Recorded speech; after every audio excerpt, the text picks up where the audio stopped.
Hello ಗೆಳೆಯರೆ, ನಾನು ನಿಮಗೆ ಇವತ್ತು ನೀವು ರಾತ್ರಿ ಮಲಗುವಾಗ ನಿಮ್ಮ ಮೊಬೈಲಲ್ಲಿ ನಾ ಹೇಳುವ ಈ ಒಂದು ಸೆಟ್ಟಿಂಗ್ನ ಆನ್ ಮಾಡಲೇಬೇಕು. ಯಾಕಂದರೆ ನಿಮ್ಮ ಮೊಬೈಲಿಂದ ನಿಮಗೆ ಭಾಳಷ್ಟು ತೊಂದರೆ ಆಗ್ತಿದೆ ರಾತ್ರಿಯಲ್ಲಿ, ಅದು ನಿಮಗೆ ಗೊತ್ತಾಗ್ತಾ ಇಲ್ಲ.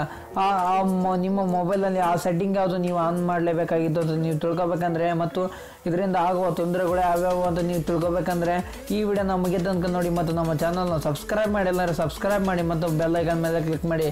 ಹಲೋ ಗೆಳೆಯರೆ, ನಾನು ನಿಮ್ಮ ಶಿವಕುಮಾರ್, ನೀವು ನೋಡ್ತಾ ಇದ್ದಾರೆ ಟೆಕ್ನಿಕಲ್ ಗೆಳೆಯ. ಬನ್ನಿ ಶುರು ಮಾಡೋಣ.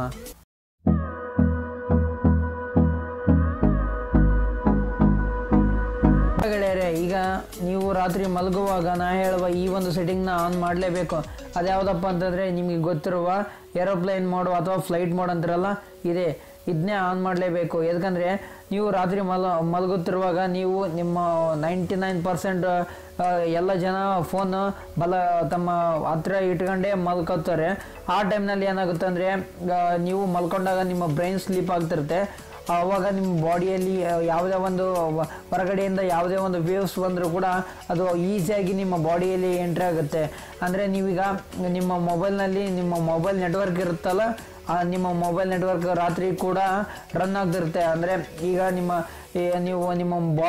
ಬಾಡಿಯಲ್ಲಿ ಆ ವೇವ್ಸ್ ಕೂಡ ಬರ್ತವೆ. ನಿಮ್ಮ ಮೊಬೈಲ್ ಟವರ್ನಲ್ಲಿ ಯಾವ ವೇವ್ಸ್ ಬರ್ತವೆ, ನಿಮ್ಮ ಮೊಬೈಲ್ ಈಗ ನಿಮ್ಮ ಬಗಲಲ್ಲಿ ಇತ್ತಂದರೆ, ಅಂದರೆ ನೀವು ಹತ್ರ ಇಟ್ಕೊಂಡು ಮಲ್ಕೊಂಡಿದ್ದಾರೆ ಅಂದರೆ ನಿಮ್ಮ ಮೊಬೈಲ್ ಜೊತೆ ಆ ಒಂದು ರೇಡಿಯಸ್ ಕೂಡ ನಿಮ್ಮ ಮೊಬೈಲ್ಗೆ ಬರೋದಲ್ಲದೆ ನಿಮ್ಮ ಬಾಡಿಗೆ ಕೂಡ ಎಫೆಕ್ಟ್ ಆಗುತ್ತೆ.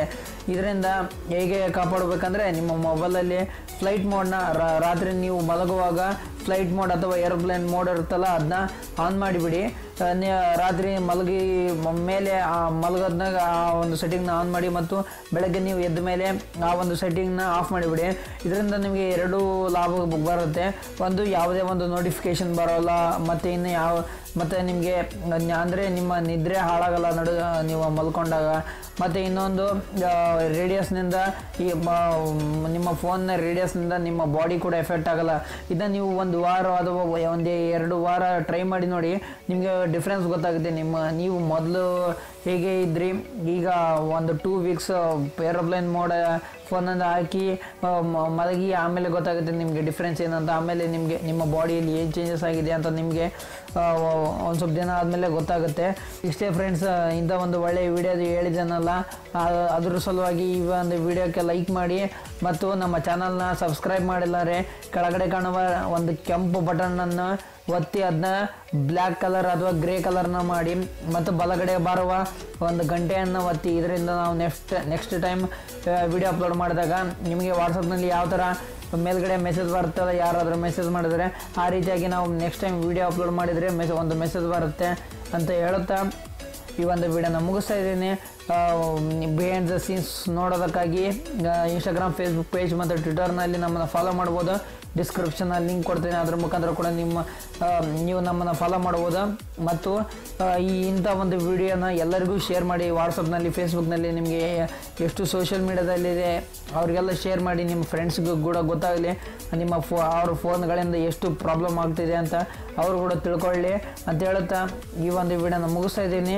ಏನಾದರೂ ಡೌಟ್ ಇದ್ದರೆ ಕೆಳಗಡೆ ಕಾಮೆಂಟ್ ಬಾಕ್ಸಲ್ಲಿ ಕಾಮೆಂಟ್ ಮಾಡಿ, ಮತ್ತು ಆದಷ್ಟು ಎಲ್ಲರಿಗೂ ಶೇರ್ ಮಾಡಿ. ಯಾಕಂದರೆ ಇದು ಭಾಳಷ್ಟು ಜನಕ್ಕೆ ಗೊತ್ತಿದ್ದಿಲ್ಲ. ನಾನು ಇಂಟರ್ನೆಟ್ನಲ್ಲಿ ಭಾಳಷ್ಟು ಸರ್ಚ್ ಮಾಡಿದ ಮೇಲೆ ಗೊತ್ತಾಗಿತ್ತು ಮೊಬೈಲ್ನಿಂದ ಎಷ್ಟು ರೇಡಿಯಸ್ ಬರುತ್ತೆ, ಅದರಿಂದ ನಾವು ಮಲ್ಕೊಂಡಾಗ ಎಷ್ಟು ರೇಡಿಯಸ್ ನಮ್ಮ ಬಾಡಿಯಲ್ಲಿ ಬರುತ್ತೆ ಅಂತ. ಇವತ್ತಿಗೆ ಇಷ್ಟೇ ಫ್ರೆಂಡ್ಸ್, ನೋಡಿದ್ದಕ್ಕಾಗಿ ಧನ್ಯವಾದಗಳು.